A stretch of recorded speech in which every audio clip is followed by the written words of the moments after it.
الف لام میم.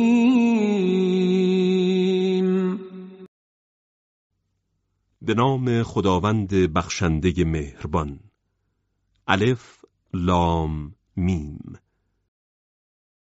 ذلك الكتاب لا ريب فيه هدى للمتقین. این کتاب با عظمت که هیچ شکی در آن وجود ندارد و سراسر حقیقت است، هدایتی برای پرهیزکاران است.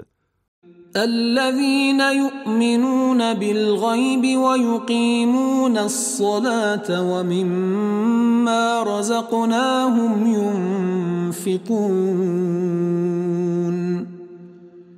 همان کسانی که به غیب ایمان دارند و نماز را کامل و بی‌نقص به جای می‌آورند و از آنچه به آنان روزی داده ایم در راه خدا انفاق می‌کنند. والذين يؤمنون بما أنزل إليك وما أنزل من قبلك وبالآخرة هم يوقنون. همانان که به آنچه بر تو و آنچه پیش از تو نازل شده است ایمان دارند و به آخرت یقین دارند.